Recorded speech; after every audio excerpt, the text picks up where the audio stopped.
Hey everyone, welcome back. This is Lucid. I am here with Maryland. Good morning, folks. And we're picking back up the finals. It's turn 10. We've made it to double digits. So, message from Bandar Log. Expansion is essentially complete with 2 indie provinces claimed via Diplo and 1 left to clear as part of a deal with Van for the cave. This leaves us with a measly 13 provinces, which is below target, but workable for ramping up our cheap mage numbers, especially with decent scales. We also welcome the Jade humans into our empire. Their sorceress will be a versatile addition for site searching, crafting, summoning, and battlefield magic. Our immediate objective... What's up? Well, that's the W1N1 right, guys, I think. Our immediate objective is to take the throne in the northwest in 4 turns. From receipt of this message. Based on our earlier ping, we plan to send 3 Guru, 3 Yogis to magic duel the S1 and S2 mages, and our magic weapons tigers will make quick work of the remaining forces. Wow. Magic dueling indies, that's a first for me. I can understand not wanting to lose guys to mind burn and stuff, but I'd just bring Marcata or something. Yeah, I don't know. I'm not sure what his point is. The throne is likely the throne of life based on the visible growth scales. The huge nature income will be huge for Yaksha and Yakshini summoning. We've secured a nap 3 with Micklin and Vanarus and exchange words of peace with Ulm, but neither side has brought up a nap. They may be the first ideal war target for us given their low MR, with a well-timed Evo 6 when our pretender comes online. Thinking about Evo 6 already, damn. I'm not really in agreement of some of his analysis. I'm not really sure why he cares about Jade Maidens or Jade Sorceresses. He's got plenty of WN with Yaksha and Yakshini. Well, they take gems, right? And you can get, it's probably I guess cheaper. Yeah. But, yeah. It just depends a great deal on where he wants to put his forts. Yeah, let's take a look. So here's the Monkey Nation. Got a bunch of tigers here. So he said he found the Jades in that forest, I guess. They're probably here, I'm guessing. Because he's already built a lab here. That's probably what's going on. That must be them. Okay. The Northwest. This is the throne he wants to take. The Throne of Life. Okay. Alright, nothing going on. Next up, we have End. So the bump with Agartha on 127, this is where he lost like 2 turns of cap production of Sacreds. He's saying 1, but... yeah, okay. It's probably a little more than 1, because you can only do 2 mirror dudes a turn, but yeah. Maybe he is getting 1 turn of recruitment. Maybe he's getting 11 guys a turn. Okay. Also, we know his bless and how my sacreds perform against his, and I'm quite happy about it. With his mage support, I believe... without mage support, I believe I would have killed 3 Shard Guard in that engagement, even though we were outnumbered. Normally, I should outnumber Agartha 2-1 in sacreds, which is true. I'm now quite confident in those situations my sacreds will carry the day. Furthermore... we have a lot of counters versus build. Agartha's build is massively vulnerable to luck, with just 1 attack per square due to the larger bless. Our high morale defense sacreds won't care much for the repel. No fire resistance and heat dominion means fire elementals or even combustion will be solid. And yeah, he does have a hole of fire resistance in his bless. Right. That hole will not matter in the late game because Agartha will have Army of Gold in every army, but in the early and mid game it can be an issue. I don't know. His analysis is seems a little narrow to me because the Shard Guard are fine, but I doubt that Agartha is planning the Shard Guard to do much more than expand. Yeah, let's take a look at. Let's go to End here. I can't remember how much fire resistance and stuff Int has in their blast, because that would be the real thing for determining 5 fire resistance, I don't think is enough for magma children. No, they'll just chew right through it. I've tried 10 plus boosting protection through the roof, and they still chip through it. Yeah, I mean, these guys have magic. Well, magic weapons doesn't matter for magma children. I think I think 30 magma children would smoke these guys. Yeah, the trick with magma children, they've got quite good hit points. They're sized to you. They don't care about defense. They do a 12 AP fire attack. And they have fire shield too. But the fire attack they do is area of effect. So defense. Yeah. Won't matter. They're gonna hit all 3 of these dudes. They just chip their way through pretty much everything. They're very easy to kill, but you need the right thing, and his sacreds are not the right thing for killing them. Yeah. So, and then we also haven't really given any consideration to, is Agartha going to seriously roll out statues? Because didn't he take in his bless, if I remember the early part, he took the reconstruction. Yeah. So he's definitely going to be making statues. And that can change the calculation. I don't think statues are going to care about these guys either. Like, these guys are going to do 0 damage against statues. Yeah, I think he's going to need a broader... I'm not saying he doesn't have counters. Yeah. Just that analysis he wrote there is basically just, how do I deal with Shard Guard? Yeah. And that's fine, but... Okay, well, let's take a look at Agartha. They bumped now. So Ulm came in and claimed this. Where's Agartha? Agartha was planning on coming over here. It looks like they're going to find other stuff to do. He did do what I expected with those other Shard Guarders, move them to defend his fort in progress. Oh, right, yeah. We'll see if they stay here, if they maybe move out. He pings this place, which is it's a unique indie site. Oh. It's got a crusher and then a sorceress with some Hoberg and some earth gnomes. Oh my. Oh boy. Oh.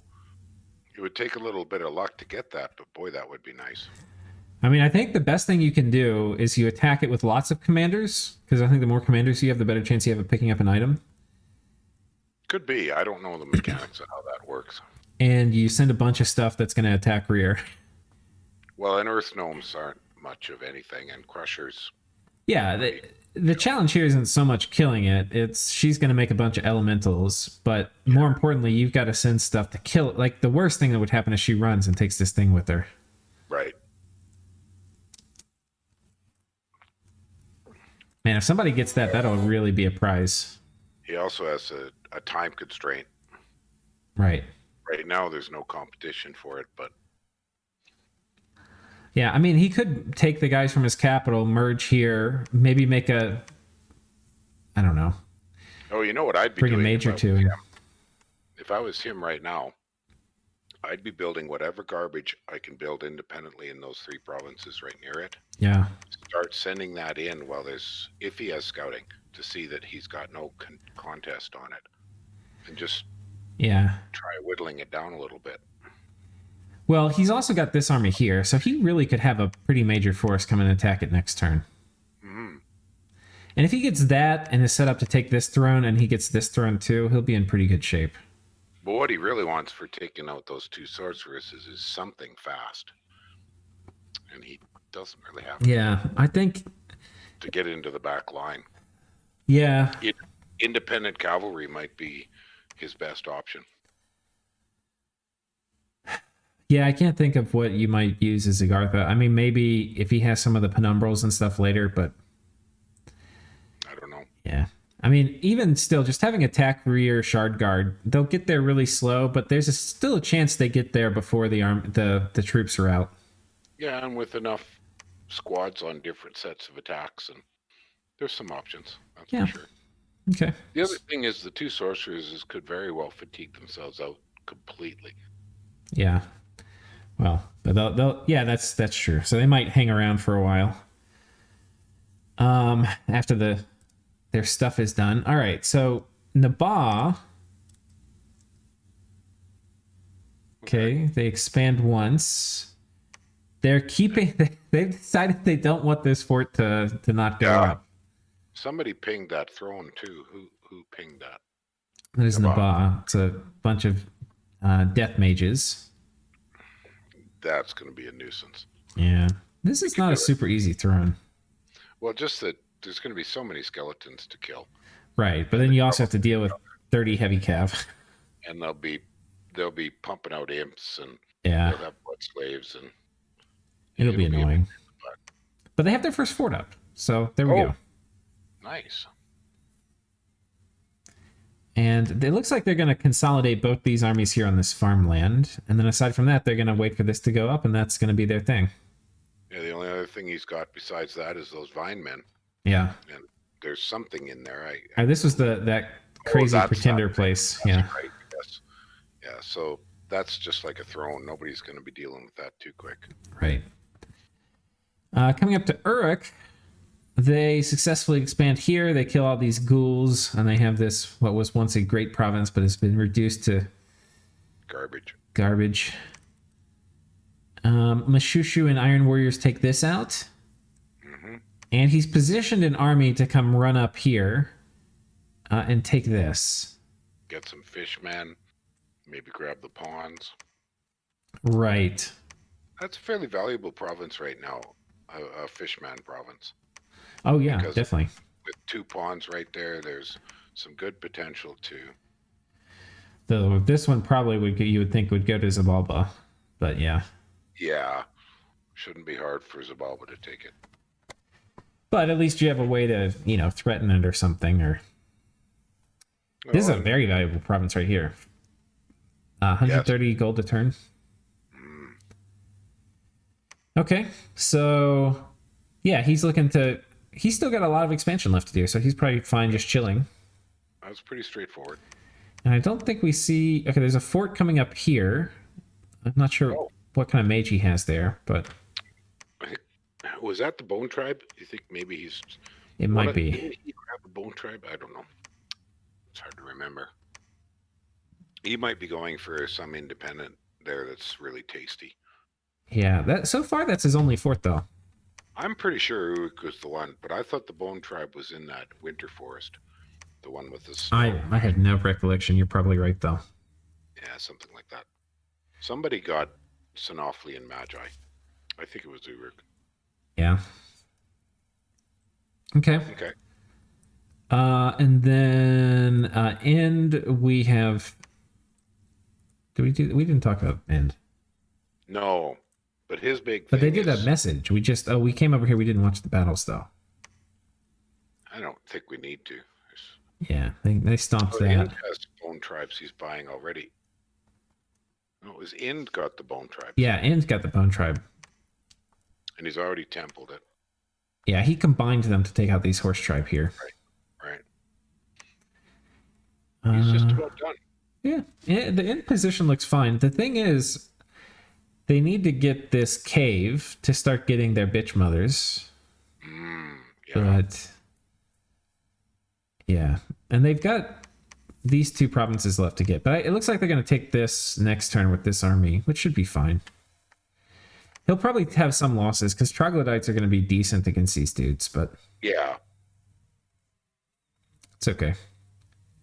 I think he has Spirit Sight in his Bless, so he'll be able to see in the cave just fine.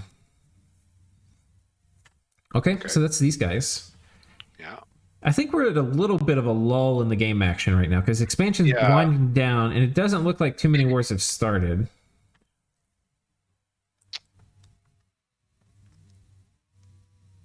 Okay. So, to use a military word, Agartha, Xibalba here seems to be using just keeping the initiative, keeping Pythium off balance. Right. And so that, funny you say Pythium, I think Pythium, but same difference. And so he's kind of forcing Pythium to garrison everything on his border. Yeah. Even moved mages out. He's got mages here this turn. Yeah. Well, Xibalba is basically just carrying on doing whatever he feels like. Right. He kind of poked and is now forced a response, but the response has been, it's in some ways wasted motion. Yeah, but that significant Xibalba stack just south with the Obsidian Warriors is sort of making a significant major threat. The the Bakemono, I think, are a purely defensive army. Yeah. Because they kind of stay in their cave to be effective. Yeah. So, And I mean, he could come over here and take this. But honestly, though, I don't think he's going to... I mean, he's got his Gond here, so maybe with the Gond he would, but... You know, a bit of PD backed up by this stuff. Right now, Xibalba does not have enough to come in here and take more Pythium stuff. No, that's what I kind of meant. He's just sort of keeping the initiative, keeping Pythium off balance, so he can consolidate some other stuff. Right. And he's still expanded down here. He did a double expand this turn. Exactly. With his cheap, junky stuff. Right. And he's going to get to backfill this one, too. So, yeah, the war is a little bit of a staring contest right now, but it looks like it's heating up. And Vanheim's come down from the north a little bit and taken this, and now... And then on the east, we were commenting that who's going to grab that other farm, and Vanarus sure as heck did take it. So Pythium's lost. Oh, no, it was a bump. And then they bumped. You remember we were saying it might be a bump, and it was a bump. It was. And Vanarus won the bump. So he very efficiently chops up the few heavy cavalry. Ooh, these guys, whether they run or not, may be important. Maybe. Well, they don't make it off. We know he wins already. Yeah, well, we know, but... It wasn't even close. The thing is, these Velites are very good for javelins. But so far, he has not been using them for javelins. And they're okay in combat. Otherwise, the 15 defense to shield is fine. But they're not very killy. These are the lowest resource cost troops that they have. See, if they did javelins here, they might have actually won, or at least killed some things, because the javelins are going to go through glamour. Mm-hmm. And they will have a decent shot at killing one of these guys if they hit them. Yeah. If I wasn't going to use the javelins, then I don't think I'd buy them. Yeah. I mean, he's got alternates that are tower shields, a little better protection with a little heftier weapons, doesn't he? If we look up... yeah, he's got... well, let's take a look. I don't remember all of them. I know they have better stuff. So these are the Velites. These are the cheap ones he's getting. Yeah. And you get them because they're 10 resources. Of course. They have these guys who are the Legionnaires who are significantly better, but they're twice as much resources. But they have 14 protection in conjunction with that same big tower shield. They still have javelins. But it's still not very killy. These guys, the Triarius, are the guys with the long spears that lose the javelin. Right. And then these guys, the Emerald Guard, are very expensive and they don't have a javelin. Okay. These Isitaris, in my opinion, are very solid. They're 21. They've got 15 defense. The short sword.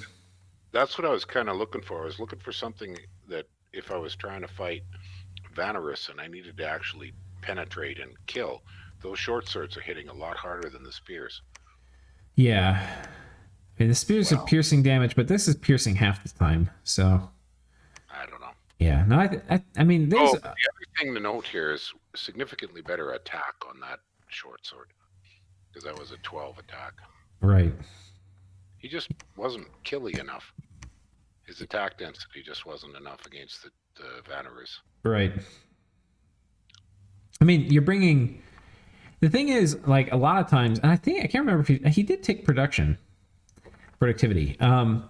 You usually, the times I've played Roman nations, you want to use the Velites to help get expansion going.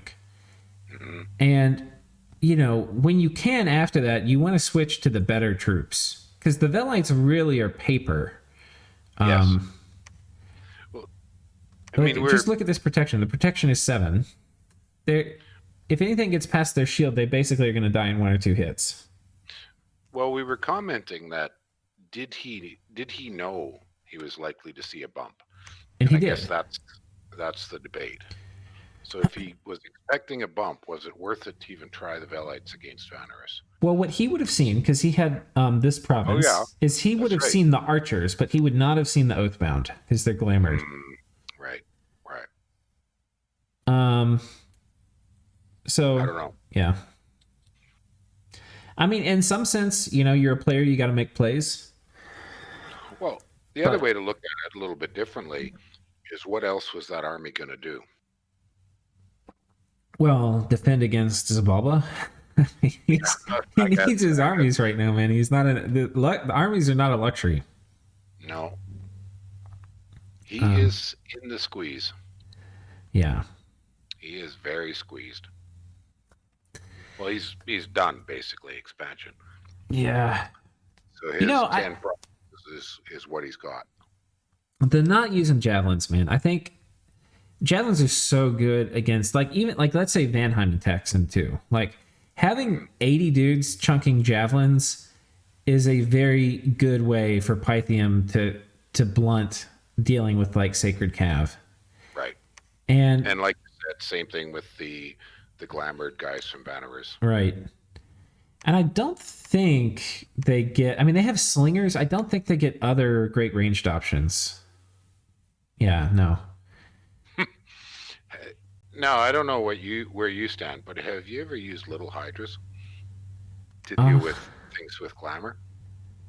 No, that makes sense. Well, all that poison cloud, they you don't want a lot of them, but a few of them up front to lay out some clouds. It's a funny option. Yeah, I mean, sacrificial hydras to get some clouds out is, I think, a thing. The little hydras, the big ones, I don't think are worth the gold. Yeah, that makes sense to me. I've done it with Soramati. I bought the little hydras, stuck them way up forward, everybody else way behind, so they don't end up in the cloud. And except you're going to lose 5 or 10 of them. Yeah. Oh, okay. Well, not looking good for Pythium. You know, it went from bad to worse, and he's effectively got 3 aggressive neighbors squeezing him, 1 already fighting. Right. And you know, the other problem with this too is, like, when somebody's aggressive, you want them to make a mistake, right? And so he gave them all these opportunities to continue being aggressive and to make mistakes. And they haven't bid on any of those. That's what I meant about initiative. Yeah. It's a little like that fleeting being idea that Xibalba is sort of maintaining, like a fleeting being concept. I've got the ability to first strike you, but I'll just sit here and wait and see what you do. Right. And you are forced to garrison, spend your money on PD, spend your money on troops to garrison, and then those troops are not doing anything else. Yeah. Be interesting to see what kind of Diplo Pythium's been trying to do. See if he can get anybody to turn on Xibalba. Yeah. But okay. If we knew what we know, Jotun would be a good choice there. Right. Jotun. Yeah. It's a pretty good matchup for Jotun. But Jotun's, we know, looking at Micklin anyway, so. Okay. That's that big batch of vans, and they're doing well. Yep. And then these guys are coming down. Nothing up here on this northern border. Yeah, he's almost finished expansion. Right. Pending. So he's got a decision to make. Is he going to take these guys and bring them south and maybe go to war with Pythium? Because he had mentioned earlier they were juicy. Or is he going to bring these guys north and finish expansion in the north? Do you think that 13 van army could go to that forest to its southeast? Could it make it in one turn? This one? Probably not. Yeah, that. If they have snow move, probably. I don't think they do, so they might not be able to. Probably not, because they could take it. Yeah, that would be another thing. Okay, Ashdod finally rolling out with some big, hard-hitting giants. Maybe a little overkill. Yeah. It's a big army. That is a big army. Xibalba, oh my god. Putting the squeeze on Ashdod too. Right, because... Oh, I guess this is part of the neutral. Okay, it just shifted south, but yeah, okay. Somebody pinged that other throne. Ashdod or... Which one? The throne this one? North. Yeah. This is Naba. Okay. Okay. Oh, this is going to be a tough throne. The Anuki of the Sky is going to summon a boatload of air elementals, and then Yeah. the Cynocephalian stuff is hard, and then Springhawks. There's a cheese for Springhawks for that throne. If you build a thug that's over 100% lightning resistance and send it on its own, the hawks surround it. They sit there. They can't kill it. Nothing else can get to it, and it just sits there until it turn timers. Yeah, It's a really cheesy trick. but air elementals can complicate that a little bit, because I If think they get to it, usually the hawks, if there's enough of them, they just completely fill all the squares around it, and you don't even give it any weapons, so it can't kill any hawks. And then the air elementals can't get to it. I'll have to try that. Sounds interesting. It's a cheese. I've not tried it. Somebody said you could even do it with a scout when you stuff on a storm spool and a lightning rod. Huh. That's funny. Yeah. You just turn timer the whole thing and the Inuki runs away. I have to try that. That's funny. Well, now a lot of people are going to try it because they're going to see this video. Yeah. Well, I try to avoid cheese methods usually. Oh, I don't. Give me the cheese. I'm not against using it if the game allows it. Yeah. If it's an actual exploit due to a bug. Oh yeah, that's different. But if it's working as designed, I don't have a problem with using cheese. I just don't usually do it. Yeah. Okay, so things. Oh, go ahead. Well, I was going to say I tried taking out one of those thrones by using a seducer against the Inuki. Oh boy. Complete fail. Yeah. Yeah. Complete It's fail. going to be hard. A bunch of air elementals. Yeah. Okay, so Naba, we're going to shift over to the left. They seem to be stable. They had this bad thing happen. They got a fort coming up here. Nobody's attacking them. They're pretty big. He got that nice expand over in that swamp. Got the expand in the swamp. He's got a bad border with Agartha, but he's got a good border with Uruk, and an okay border with Pan, and a good border with these guys. So he's fine. Yeah, and if he can go south, depending on what they negotiated for those crossbowmen, then he can take, or he can go for the heavy cavalry. Right. Because he could see that Agartha's got no armies in range. Yeah, I think you go for this one. This is just such a valuable province. Absolutely, and he's got 2 armies in position. Looks like he's going for that one next turn. Yeah. He's going to snag 3 farms. That's pretty sweet.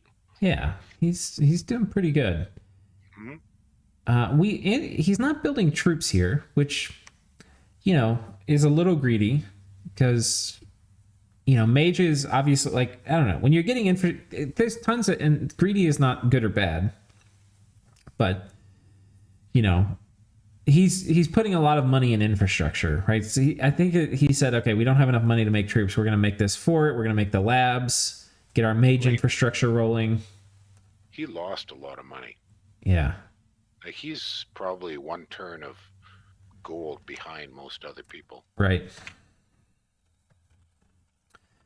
Okay, Uruk. But did we have we did not have a message from Uruk. We kind of talked about Uruk already. Oh yeah, we did. A couple of nice expansions, and he's fine. Agartha, we haven't talked to them, did we? What did he do over here in that forest? Was that? I feel like we did talk Agartha. Am I like redoing stuff? I don't think he didn't really do anything. He just hung out. Okay. Moving some shard guards around. Ulm, they struck out. We kind of saw this battle. I think we were looking at the Agartha screen, saw it, but. So he's got that. He's pinging the Wolf Tribe to see what he's dealing with. Again, Wolf Tribe are something Ulm can deal with pretty well. That's a big one. It's a big one. Needs some respect, but just normal Ulm troops will handle this pretty good. And he expanded up to his north. Took out these dudes. The Maceman was a Merc squad. That's the Mercs, right? And then I guess he's going to try to come over here and take this. I don't see anything from Pangaea that's threatening it. Although he could only see that with a scout because he doesn't border it. Right. Oh, he finished up the trolls, so that's good. All right, got the Great Gold Mine. The very nice province for him. Left.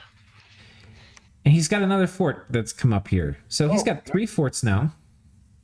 Yeah, because he got the freebie from the luck event. Yeah, and that means he's probably going to be getting a lot of troops. He's solid. Yeah. He's in solid shape. Sai expanding underwater. Oh, and he got it with... Oh, but it was mermen versus mermen. Oh, okay. So but he brought twice as many. So yeah, all you need to do there is bring more. So that's pretty clean.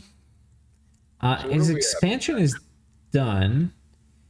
We've only had 2 players buy independent amphibious guys so far. Right. Now, one thing we can note looking at it, there's a lot of White Centaur missing. And with our debug scouts that are everywhere, we will see, because we're a spy, we will see, and we have Spirit Sight, we will see glamored units. But what we will not see is stealthy units. So if they are actively sneaking, they will be invisible to us. Yeah, good point. And a lot of White Centaur have gone off the map this turn. They sure have. So what is he planning? Yeah. I'm thinking he's planning war now. Yeah, they're probably, in my guesstimation, they're either going to be going after Micklin. The problem with going after Micklin is it's such a bad border with Jotunheim that there's almost no way to fight Micklin without getting into Jotunheim stuff. And if he's only fighting Micklin, it has to go through this wasteland or this cave or the mountain. I don't know. It's just slow map move. It'd be an awkward war for Pangaea to persecute. I don't know. It's going to be interesting. I'm curious to see the next turn on that one. But it's a very simple pan turn, very quiet. Yeah. Pelagia, moving over this way, has taken out these Kululus. Otherwise, not much happening. Can you just hit the C button on that one again? What's it got for amphibious in there? Very little. 6 very little. These guys are... And a single turtle. Yeah, the wave warriors are amphibious, and so he's still not showing any indications to us of what his plan to get on land is, if he has one, because he's running a choice.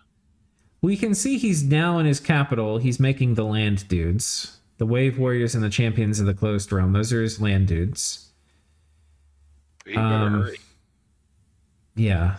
I mean, normally, if this were like Jotunheim or something, I mean, most other nations would not have 5 indie provinces to their south by the lake. No. I don't know. Yeah, but it's a real struggle for an underwater nation to get amphibious scouts. Yeah. So he might not have any way to see that. All he can see are those 3 coastal provinces. Yeah. Okay, now moving up to Satis. Satis has chosen to site search with the god. You remember we were talking about maybe he would come down here and hit this province with his god and combine armies. I thought he would, but he didn't. He didn't. He chose to site search, didn't find anything. But look at what he found with his Marshmaster. Oh my god. So that's... Another 3 gems. So he's at around 8 to 10 death gens a turn now. Yeah. Maybe even 12. So that's okay. He's got to get down here and take this stuff. The thing, though, that you can see he's been pretty conservative, though, with expansion. Like, hasn't taken things, so he's absolutely sure he can take it. He's really playing conservative. So he's just not playing for the big nation. He's playing, to use a 4X metaphor, he's using the tall build rather than the wide build. Dominions is not really the best game for tall building. It doesn't have enough infrastructure building potential. Yeah. You can't make super cities. Yeah, but all I'll say is if he sent the... Sobex are not a good matchup for barbs. No. They're the wrong kind of troop. And if he sent a Sobex squad in too early, even if he won, but he took a lot of attrition, like he lost 15 Sobex, he would be completely naked if he got attacked. Do you mind checking the army graph for a sec?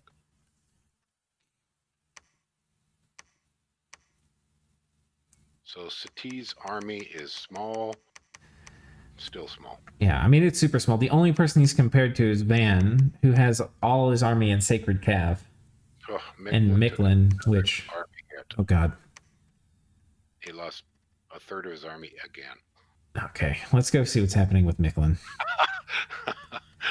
We're coming back to wait, we finished this column though, didn't we? We did. I don't think there's nothing else to say about Satis. We did Oh my wow. God. Oh wow.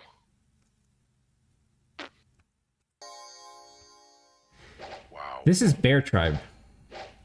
And this hurts. So he's flinging sticks or stones.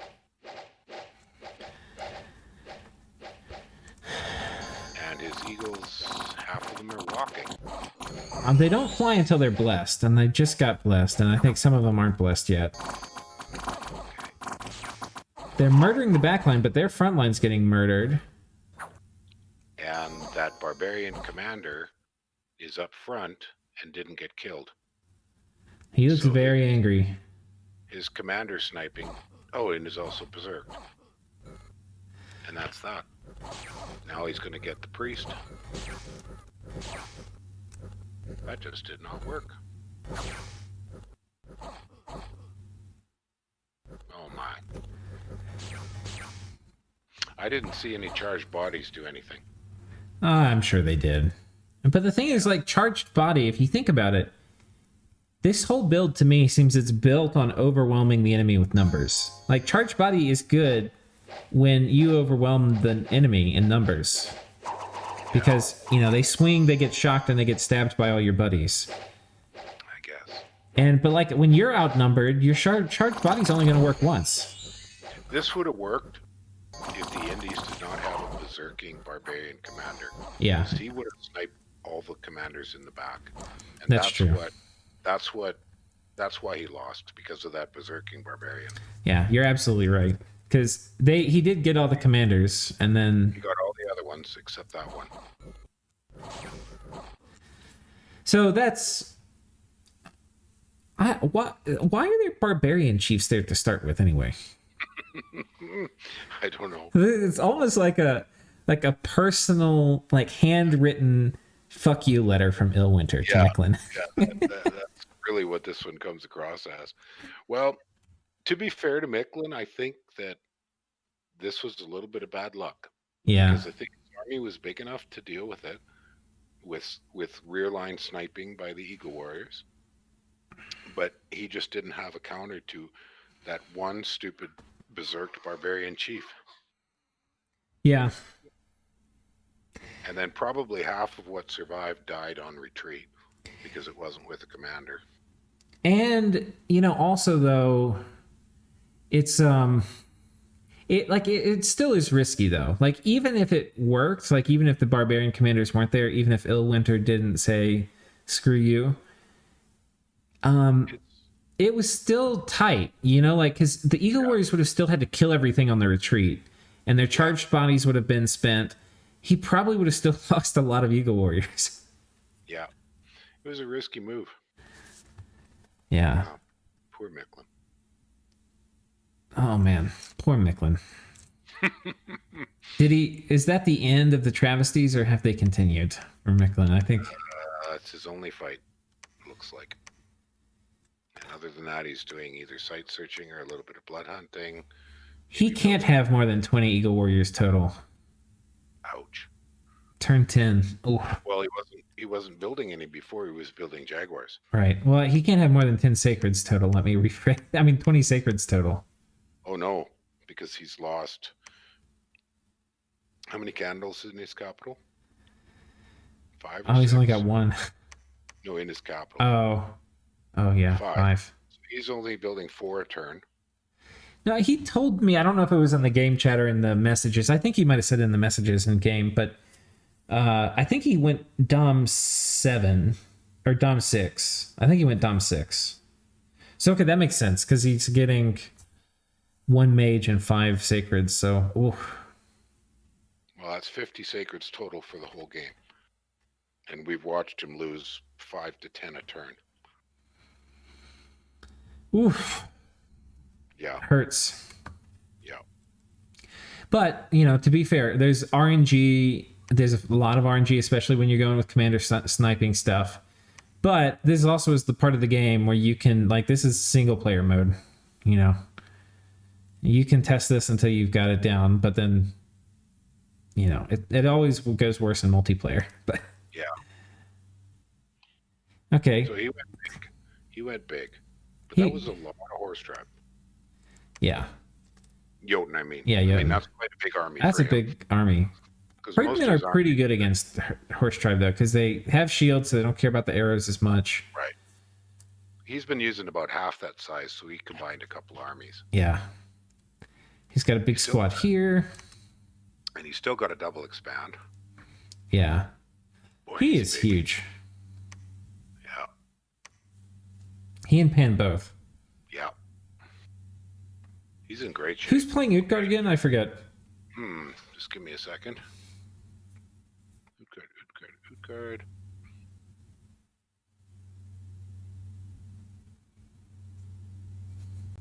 Sorry, Jotunheim, not Utgard. Oh, yeah. Isitaris. Oh, nice. Nice. He's doing well. I've not played a game with them, but the votes for top contenders, I'm still going with Pan and Utgard. Yeah. As top contenders. Some of the other nations are in excellent condition. Vanarus, Ulm, Bandar, they're all solid, but yeah, and this is a game where things can turn around with diplomacy pretty quickly. So, well, now one of the interesting things is, are players going to try to lock down thrones, or are they going to try to get a kill, like kill a human? Right. And that's a strategic decision, I imagine, is going through the minds of the game leaders. What's my play now? Should I lock down a throne, get the extra benefit from the gems and maybe the independent magi? But that takes a lot of your troops and resources to take down some of these thrones. Or should I try for getting a second capital? Yeah, I think if you've got a clean shot at an easy, decisive early war, especially if it's against a neighbor that in 10 turns will be a lot harder for you to kill because their research is going to come online or something, you go for the kill. Otherwise, if it's going to be a grindy war or something, it's probably better to chill. Yeah, and try to lock down a throne or two. Yeah. Yep. All right, and the monkey's not doing anything. No. I think we've done it. I think we've done everybody. Are we done? Okay. We've done it. Excellent. Under 45 minutes. As the turns go later, our episodes get shorter. Who would have thought it? Well, but we're not seeing much new relative to scripting. People are using the same things mostly. Right. What's going to be really interesting now is to see player versus player, rock, paper, scissors kind of matchups. Right. This is probably the calm before the storm. I think so. All right. And tune back in next time for the inevitable storm that must be coming, because there are certainly going to be players that are not happy with their geography and their boundaries. Wait a minute. I don't think we talked about Xibalba much at all. Oh, we didn't? He made a couple of expansions. Nice. No, we did. Because we said they were doing a stalemate while Xibalba double expanded. We were talking about Pythium, but we didn't really. Okay. I guess there's nothing really to show here, though. Those are more of his quite effective, inexpensive expansions. Right. He's got this one he can come back in and backfill, but otherwise he's kind of done down. And he's got maybe this one he could take too if he's feeling pretty greedy. Well, he's got the obsidians there. They might do it. Yeah. I mean, we could watch this because he does have that kind of interesting Berserker Bless. Well, and I haven't seen this. Oh, so he's using two little squads. No, where is it? That's one squad of bait. The obsidians just chop through things. Yeah, they're pretty good. They seem to be pretty robust against arrow fire. Yeah, he didn't lose any of them either. No. Yeah.